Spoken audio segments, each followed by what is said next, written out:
တရားဓမ္မတို့ရှင်းပေးပါတော့မယ်ဆိုတော့နှလုံးသွင်းမှမှုလေးရှင်းပေးနော်။ဒါရင်တရားဓမ္မနှလုံးသွင်းမှမှုဆိုတာကတော့ဖြင့်တရားဓမ္မတို့အလုံးထိုင်မှပဲနှလုံးသွင်းမှန်ကလာတယ်။မှန်ပါဘူး။အလုံးမထိုင်မဲနဲ့သာယသမီးရှိပါရဲ့ကြားထဲမှာတော့နှလုံးသွင်းမှမှုမလာပါဘူး။မှန်ပါဘူး။ဒါဖြင့်တရားဓမ္မတွေကပထမရှိဘူးဆိုတာအိမ်မှာလို့ကြောင်းမှာပဲလာလောက်ကြပေါ့ဗျာခင်ဗျားတို့အကုန်လုံးနေကြတာပဲပြီးပြီးသားတွေပဲရှိစွာလေလေထွက်တာသိဝင်တာသိပြီးတမာတိတီအောင်နေနေလေး15မိနစ်မနဲ့ဆိုတော့လုပ်ကြည့်လိုက်နော်မဟုတ်သေးတဲ့ပုဂ္ဂိုလ်တော့ပြောတာပါမှန်ပါမလုပ်ပြီးသားဖြစ်တဲ့စတွေ့တဲ့ပုဂ္ဂိုလ်မျိုးဒါကစနေဖို့မလိုပါဘူးမလုပ်သေးတဲ့ပုဂ္ဂိုလ်ကြတော့ထိုင်ပြီးကြတာလေလေထွက်လာတယ်ဒီနားမှာတိုက်သွားတာလေထွက်ပြန်ပြီလို့သိလိုက်ပြီးတာဝင်လာပြန်တော့ဝင်ပြီလို့သိလိုက်ရင်ဒီလိုထွက်တိုင်းသိဝင်တိုင်းသိထွက်တိုင်းသိဝင်တိုင်းသိဆိုတော့စိတ်ဟာသမာဓိဟာဘယ်မှမပြေတော့တတိတသိနေတာဒါပြင်ဒီစိတ်ကိုကိုနိုင်ပြီလို့ဆိုလို့ရှိရင်ဖြင့်သူခါတိုင်းတောင်ပြေးမြောက်ပြေးပြေးတယ်အခုပြေးသေးရဲ့မပြေးပါဘူးထွက်တဲ့တဲ့ခြေတိုင်းမှာတတိတိကကျိုးနဲ့ခြေထားပြီးခြေထားပြီးဒီစိတ်ကိုဝဏ္ဏရဲ့စိတ်ကိုခြေထားပြီးအဲ့ဒါသူနဲ့သမာဓိနဲ့တွဲမနေဘူးလားတွဲနေတဲ့ခါကျတော့မှအဲ့လိုတီးပြီးနေတဲ့ခါကျတော့မှခန္ဓာတော်လေးတီးပေါ်ရပြီဆိုလို့ရှိရင်သူ့ကိုအသာလေးထားပြီးရှင်မြဲတိုင်းရှင်မြဲတိုင်းသိနေတာပေါ့သိရနေပြီးတော့မှခန္ဓာကိုယ်ထဲမှာဦးလာလားအေးလာသလားလှုပ်လာသလားရွလာသလားထူးထူးခြားခြားဘာပေါ်ကြုံဆိုတာကိုခင်ဗျားတို့သမာဓိတီးလာတော့ခန္ဓာကိုယ်ကပြောလို့တပည့်ကြဘယ်လိုပြောမလဲခန္ဓာကိုယ်ပြောလိုက်ရတယ်နားတယ်ကြိုက်တယ်ကျင်းတယ်ညောင်းတယ်ဒီလိုနဲ့ပြောလိုက်ဦးတယ်အေးတယ်လှုပ်တယ်ငြိမ်တယ်ဒါလည်းပြောရင်ပြောလိုက်သမာဓိရှိတယ်ဘယ်ဟာလကပြောမသိဘူးသိပါဘူးသမာဓိမရှိသေးတဲ့ပုဂ္ဂိုလ်ကြတော့ဘယ်ဟာကပြောမသိပါဘူးလောကီဥမာနဲ့ဘုန်းကြီးနည်းနည်းလေးရှင်းပြရင်ခင်ဗျားတို့ရှင်းပါညလူချီတိတ်နေတဲ့အချိန်ကြတော့ဟောဒီတိုက်တော်တော်မြင့်ပါလေ18ပဲလောက်မြင့်တယ်အဲ့ဒီဘောကနေပြီးကာလအိမ်အောင်ငယ်ငယ်လေးကြရတော့အောက်မှာဘယ်သူမှမရှိတဲ့အချိန်မှာကြားနိုင်အခုလိုလူများတဲ့အချိန်ကြတော့အိမ်အောင်ကြလို့သိပါမလားသိပါဘူးဟောလို့ဟိုဆက်တန်ကလည်းရှုပ်ငယ်နေရလူသားနေရလည်းရှုပ်ဒါဖြစ်လို့လို့ဆိုမငြိမ်မစင်ရင်တော့တော်ကြားတယ်ပြင်းထန်တဲ့သံတောင်ကြားရလားကြားပါဘူးထုံနည်းတွေပဲစိတ်ငြိမ်ပြီးခိုင်းတဲ့နေရာမှာဒီနေရာသမာဓိလေးတည်ပြီးဒီနေရာဘယ်မှမပြေဘူးဆိုတဲ့အချိန်ကျတော့ခန္ဓာကိုယ်တွေကဘဝလှုပ်လာလဲသိတာပဲဒီကပူလာလဲသိတာပဲအေးလာလဲသိတာပဲဟုတ်လားရလာလဲသိတာပဲနာလာလဲသိတာပဲကောင်းလာလဲသိတာပဲရှင်းမလားရှင်းပါဘူးအဲ့ဒီလိုသိလာလို့ရှင်းဖြင့်သမာဓိအားကြီးတဲ့ပုဂ္ဂိုလ်ကြတော့ဒီခန္ဓာကိုယ်ကပြောတာပြီးအကုန်မသိဘူးလားသိပါဘူးအဲ့ဒီလိုသိလာတာဒီခန္ဓာဤပင်ကိုယ်သဘောလားခုမှကိုယ်သမာဓိရလို့သူပြောတာတွေအကုန်သိတာလားလို့မဲလို့ရှင်းဘယ်နဲ့ဖြေကြခန္ဓာဤသဘောတွေတော့ဒီလိုပါပဲဆိုတာဘယ်သူကပြောခန္ဓာကပြောတယ်ဆိုတော့ဒါဒီနေ့ညအလုပ်တင်နေတယ်လို့အောက်မေ့ကြမှာနော်ခန္ဓာကပြောတယ်ဆိုတော့ခန္ဓာဒီကားလို့ဆိုလို့ရှိရင်ဖြင့်သူ့သဘောကဖြင့်ဘုနေရာမျိုးဒီနေရာတစ်ဖုံမှာလားဆိုတာပေါ်လာပေါ်ပါဘူးဒါဘာတော့ဆိုတော့ခန္ဓာဒီဖောက်ပြန်လာအရင်သမာဓိရှိတော့သမာဓိမရှိခင်တုန်းကတော့စိတ်မတည်တုန်းကတော့ဖောက်ပြန်နေ냐ဆိုလည်းဘယ်မှမသိဘူးသိရမသိပါဘူးဘုရားသမာဓိလေး15မိနစ်ဆက်ဖမ်းပြီးတော့မှဖမ်းနေမှတည်းနဲ့ခန္ဓာကဖောက်ပြန်နေတယ်ကြည့်လိုက်တော့ပေါ်မလားပေါ်ပါဘူးဘယ်နဲ့ကြောင့်ဒီဖောက်ပြန်တာတွေခန္ဓာတွေကထူးထူးခြားခြားရတာတွေနာတာတွေကြိုက်တာတွေကောင်းတာတွေစိတ်မျိုးမျိုးပေါ်တာတွေသိလာပါလိမ့်မလို့မေးလို့ရှိရင်မောင်းနိုင်ဘယ်နဲ့ဖြေပါ့မလဲ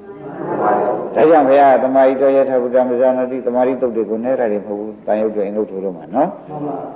သမာဓိတော်သမာဓိရှိတဲ့ပုဂ္ဂိုလ်ရထဗုဒ္ဓဟုတ်တိုင်းမှန်စွာပဇာနာတိခန္ဓာပေါ်၌သိ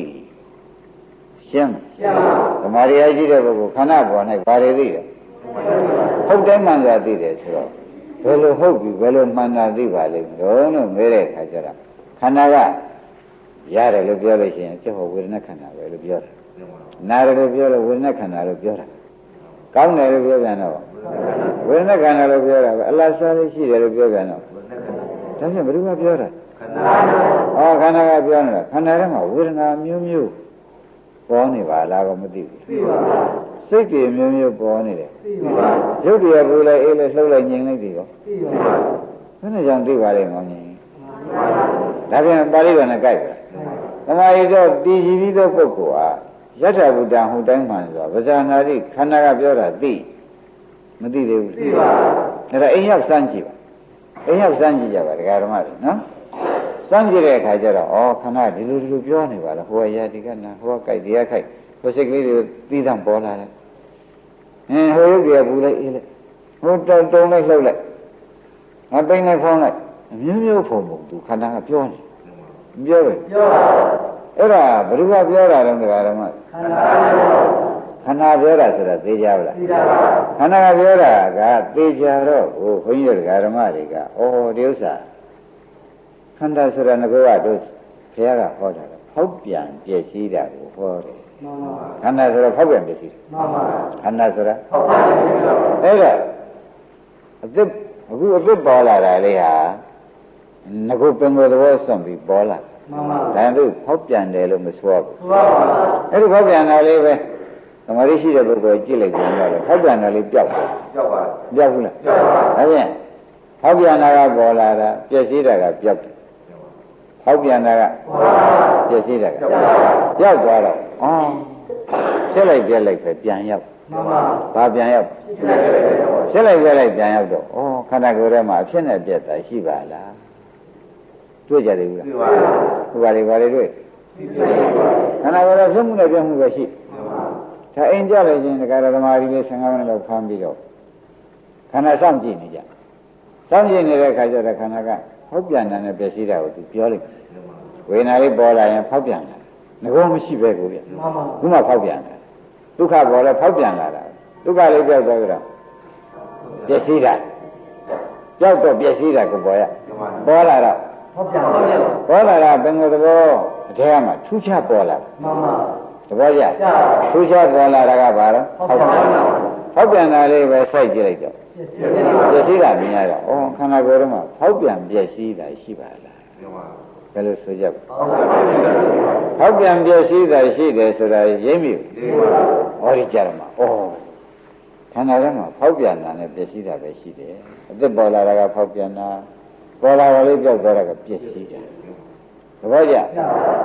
ဖောက်ပြန်ပြည့်စည်တာလေးကြီးတွေ့ပြီးနေတော့ယောက်ျားလည်းမဟုတ်ဘူးမိန်းမလည်းမဟုတ်ဘူးဒိဋ္ဌိတွေဘာတွေခွာချင်မလို့တော့ဖောက်ပြန်ပြည့်စည်တာပဲတွေ့တယ်ဒီခါကျတော့မျက်နှာလေးလည်းမပေါ်လာဘူးဆံမင်းလည်းမပေါ်လာဘူးကိုယ့်ဟာကိုညာလေးနဲ့ပဲကြည့်နေတော့ဖောက်ပြန်နေတဲ့ပြည့်စည်တာတွေ့နေတော့ယောက်ျားမိန်းမအလိုလိုပြောက်မှန်ပါပြောက်ဘူးလားပြောက်ပါဖောက်ပြန်ပြည့်စည်တာလေးကကြည့်နေတဲ့ဒကာဓမ္မတို့ဘာတွေပြောက်သွားလဲယောက်ျားမိန်းမသားတွေသမီးတွေဆွေတွေမျိုးတွေပြောက်ပါကိုယ်ခန္ဓာမလဲငါလည်းပြောက်သူလည်းပြောက်လက်လည်းပြောက်ခြေလည်းပြောက်ဘာတွေပြောက်အကုန်ပြောက်ညာနဲ့ဘာရင်ပေါ်နေအသက်ပေါ်တယ်ပြည့်စည်သွားတယ်အသက်ပေါ်တယ်ပြရရလေးကြီးပြန်ပေါ်လိုက်ပြောက်နာရလေးကြီးပြန်ပေါ်လိုက်ခါခါလေးလာပြန်တော့ပေါ်လိုက်စိတ်မျိုးမျိုးပေါ်ပြန်ရုပ်တွေကပူလိုက်အေးလိုက်ရအောင်ပူလေးပေါ်လာလိုက်အပူလေးပြောက်သွားလိုက်အေးလေးပေါ်လာလိုက်ခန္ဓာကိုယ်ထဲမှာယောက်ျားမိန်းမဆိုတာကအရက်ကပြောတာပါလားတို့ငွေပဲသင်ထားလိုက်တဲ့အသွားပါလားသိချာသမာဓိတည်တည်နဲ့ညံမျက်လုံးနဲ့မျက်လုံးမှိတ်ကြည့်ပြီးတော့မျက်လုံးမှိတ်လိုက်တဲ့အခါကျညံမျက်လုံးကလာပွင့်တပည့်ကြဘုရင်မျက်လုံးပိတ်ပြီးဒီကလာ6ဓာတ်ပိတ်ပြီးဒီ9ဓာတ်ပိတ်ပြီးမနောဓာတ်ဆိုတဲ့ညံမျက်လုံးဖွင့်ကြည့်တာပေါ့ညံမျက်လုံးဖွင့်ကြည့်လိုက်တဲ့အခါကျတော့ဒကာဓမ္မတွေဘာတွေတွေ့ဖောက်ပြန်ပြည့်စည်တာတွေတွေ့နေပေါ်လာရင်ဖောက်ပြန်ပြီပေါ်လာတယ်မရှိပြန်ရင်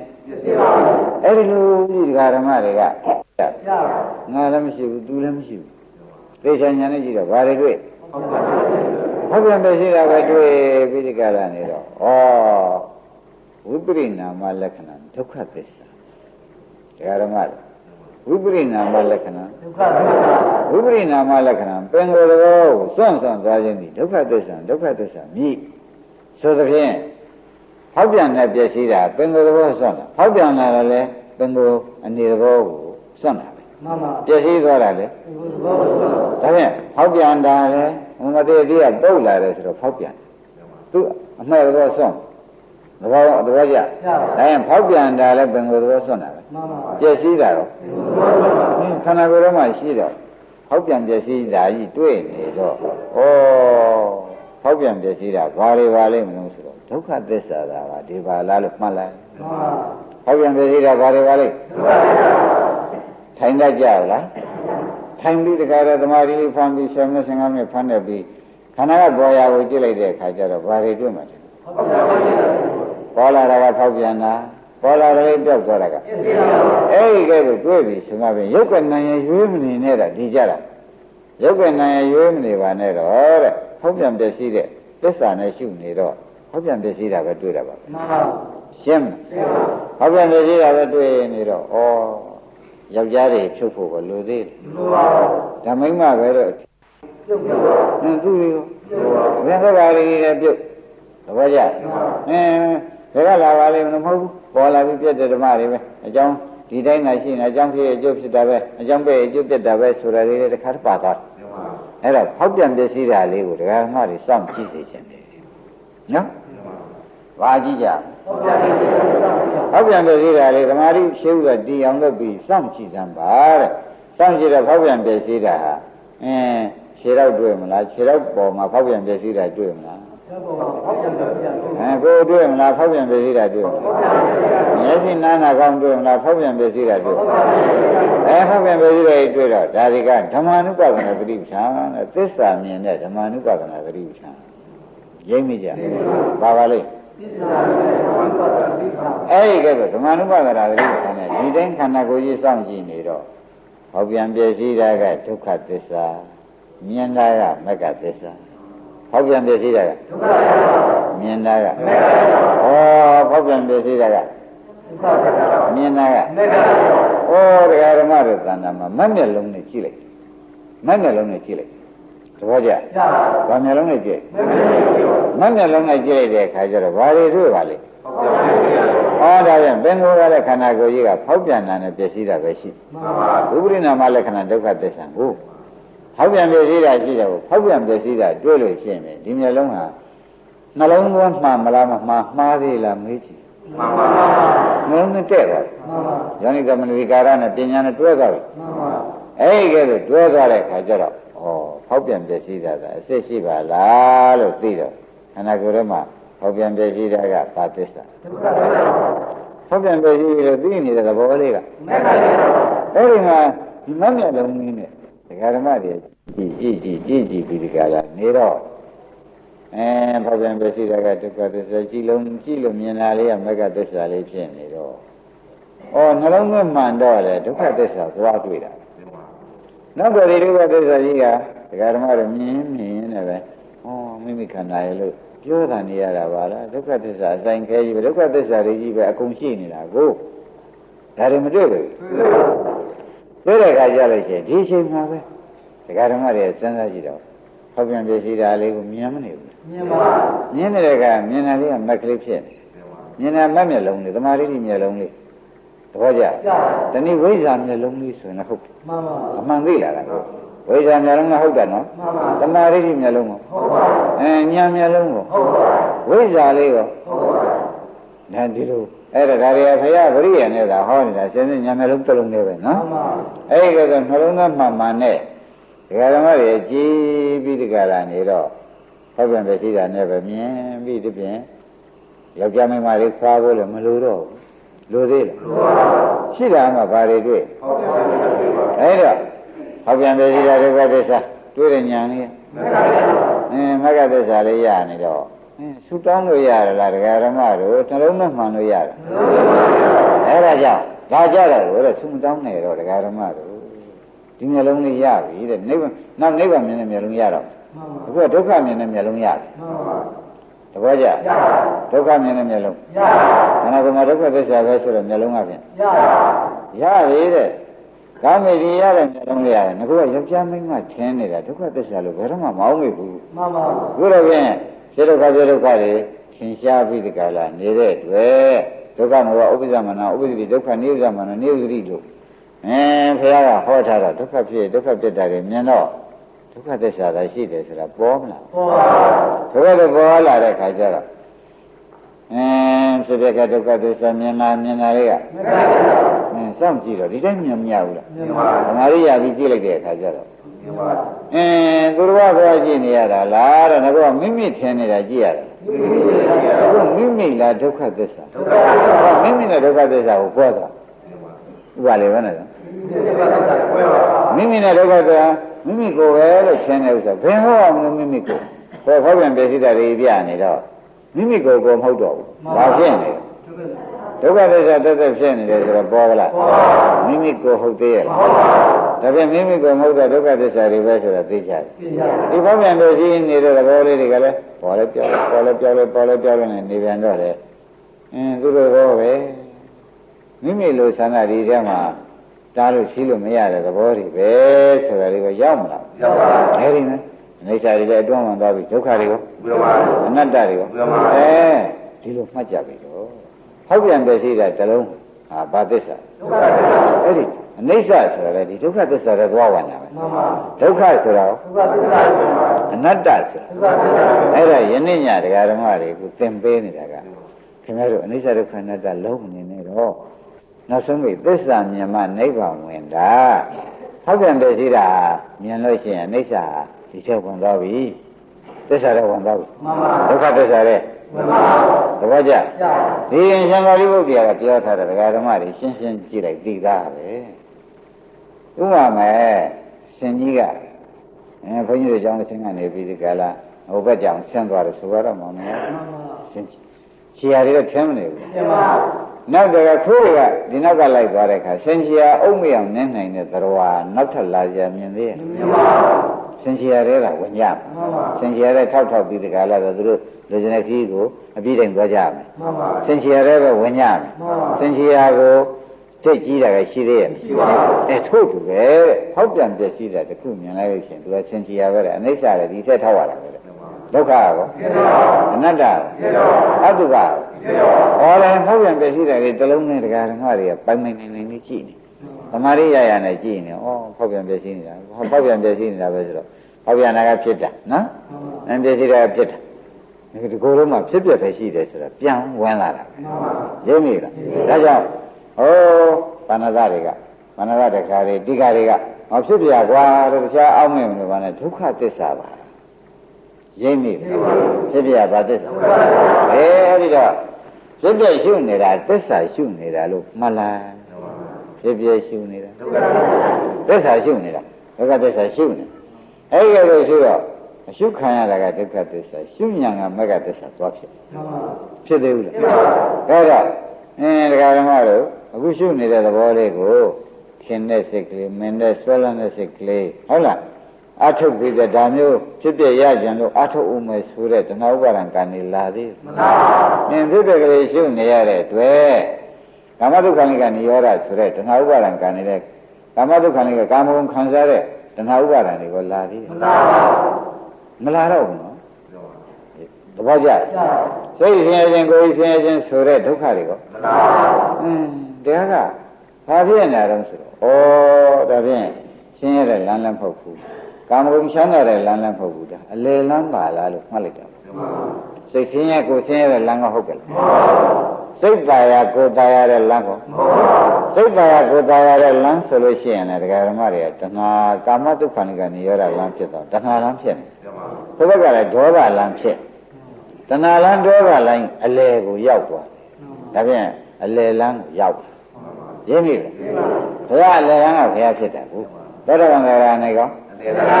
အဲ့ဒီလိုဟောက်ပြန်ပြည့်စည်တာကိုမြင်တဲ့ဉာဏ်လေးကနေပြီးဒီကလာသွားပါအလယ်လမ်းကိုရောက်ဒီညာအလယ်လမ်းပဲဆိုတာရိပ်မိဘူးကောင်းနေတာဖြင့်ဒကာဓမ္မတို့ဒီနေ့ညစစမ်းကြည့်တာပေါ့ခင်ဗျာကိုတာအားသွေးစမ်းကြာတော့ရင့်လာတယ်နော်ရင့်လာတော့အခုအဲ့ဒီချိန်လေးမှာတစ်ချက်သေးကိုဘောကဖြစ်စီပေါ့တစ်ချက်သေးဖောက်ပြန်ပြည့်စည်တာလေးကိုညာနဲ့တဲ့ပြီးမြန်လိုက်တယ်ဆိုလိုက်ပါတယ်အဲ့ဒီတစ်ချက်ဟာမောင်နေအလွန်ရေးကြည့်မှန်ပါဒီတစ်ချက်အလွန်ရေးကြည့်တယ်တဲ့ဒီတစ်ချက်ကဘယ်နဲ့ကြောင့်ဒီလောက်အရေးကြီးမုံမြတ်တယ်လို့ဆိုရပါလိမ့်မလို့ဆိုတော့ခုနကတဏှာဥပါဒံကာနေကိုလာသေးတယ်မှန်ပါဟာဒါဖြင့်ပပင်စာချုပ်ပြီမှန်ပါ ဒေါသဒုက္ခပရိဒီဝါတွေဒါဖြင့်ဒကာဓမ္မတို့ကမ္မဒုက္ခနိကနေရောလမ်းလည်းမရှိဘူးအတ္တကိလမကနေရောကလမ်းကောမရှိပါဘူးအလယ်လမ်းပေါ်သေးချာရောက်တော့အလယ်လမ်းကနေမှနိဗ္ဗာန်သွားလို့ရမှန်ပါဒီကမှနိဗ္ဗာန်သွားလို့ရအလယ်လမ်းကနေမှနိဗ္ဗာန်သွားလို့ရတယ်ဆိုတော့ပေါ်ကြမှန်ပါဒါဖြင့်ကိုယ်ခန္ဓာကိုငါကကိုယ်ခန္ဓာလို့ထင်နေတာမဟုတ်တော့ပါဘူးသစ္စာဒုက္ခသစ္စာတက်ပါပဲလို့ဆုံးဖြတ်ချက်ချမချဘူးညလုံးမိတ်ပြီးရှင်းတော့ညလုံးမိတ်ရှိတော့ဟိုနေရာဖောက်ပြန်ဒီနေရာဖောက်ပြန်ဟိုနေရာပြည့်စည်ဒီနေရာပြည့်စည်တယ်ဒီမတွေ့ဘူးဖောက်ပြန်ပြည့်စည်တဲ့ဘာသစ္စာဒုက္ခသစ္စာမြင်တာဒါဖြင့်ကာမဂုဏ်ခံစားတဲ့လမ်းတော့ပြတ်သွားကိုယ်ဆင်းရဲစိတ်ဆင်းရဲလမ်းနေတော့ပြတ်ပါဒါဘယ်လမ်းရောက်ဒီလိုရှုပ်နေတာအလယ်လမ်းရောက်တာပဲလေးမိဘူးလားရှုပ်ကများလာတဲ့အခါဖောက်ပြန်ပြည့်စည်တွေမြင်ရတဲ့အခါကျတော့စိတ်ထဲမှာညှိမွေ့မုန်းတယ်ဘာဖြစ်လို့မုန်းတော့လို့မဲတဲ့အခါကျတော့မှဖောက်ပြန်ပြည့်စည်တဲ့ကြီးရထားလို့မုန်းမှန်ပါဘယ်နဲ့ကြောင့်မုန်းလဲဖောက်ပြန်ပြည့်စည်တဲ့ငါကတော့အရတော်လေစွာလို့ထင်းတယ်မှန်ပါအခုတော့ညံမျက်လုံးဆရာဘုန်းကြီးတက်ပြလိုက်တဲ့အတွက်ဖောက်ပြန်ပြည့်စည်တာပဲသေချာရထင်ရှားဘူးလားထင်ရှားပါဘူးသင်ရတော့အရမတော်ဘူးဒီဥစ္စာကြီးရကဲညံမုန်းတဲ့ကြီးရထားတယ်ဆိုတော့ညာဟာဖောက်ပြန်ပြည့်စည်တာမြန်မာများရင်တက်လိမ့်မယ်မှန်ပါညံမုန်းတဲ့ညာမတက်ဘူးတက်ပါဘူးကျန်တော့တဲ့ရုံနဲ့မကရွှေရမတ်တက်နဲ့မုန်းရုံနဲ့မကပဲနဲ့ဒါကြီးနဲ့ဖြင့်နေပဲမနေကြဘူးရပဲမရကြဘူးဆိုတော့လေတက်လာအောင်မှန်ပါမတက်ဘူးတက်ပါတက်ပြီးနေတဲ့ရင်တွေထဲခဏဖောက်ပြန်ပြည့်စည်တာတွေအကုန်ပြတ်သွားခန္ဓာပါပြောက်ဖောက်ပြန်ပြည့်စည်တာပြောက်တယ်ဆိုတော့ခန္ဓာပြောက်တယ်ပြောက်ပြီအဲဒီပြောက်သွားတဲ့ခါကျတော့မှဖောက်ပြန်ပြည့်စည်မှုဒါဒုက္ခသစ္စာအခုဖောက်ပြန်ပြည့်စည်မှုပြောက်သွားလို့မိမိညာလေးနဲ့အခုမြင်ရတဲ့နေရာကမဖောက်ပြန်တဲ့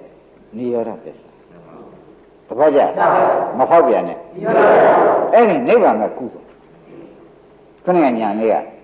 အရင်တော့ဖောက်ပြန်ပြည့်စည်တဲ့ပဲနေတယ်နောက်တော့ဒီဖောက်ပြန်ပြည့်စည်တာကြီးမလို့ရှင်တော့ဖောက်ပြန်ပြည့်စည်တာပြတ်ထွက်မှန်ပါမဖောက်မပြန်ပဲနဲ့ခိုင်မြဲတာကြီးလားပေါ့မှန်ပါနိဗ္ဗာန်လားပေါ့လို့ဆိုကြပါလားတပည့်ကြနိဗ္ဗာန်လားပေါ့တော့ဘယ်လိုပေါ်တော့ဆိုတော့ဓာတ်ရှင်ပြကြလို့ပဲပတ်လိုက်တော့အရင်တော့ပိတ်ကားကြီးပေါ်မှာရုပ်တွေရှုပ်နောက်ဓာတ်ရှင်သိန်းတော့ပိတ်ဖြူကြီးပေါ်လာဘူးလားမသိငင်ကရှုပ်ချက်ခတ်နေတယ်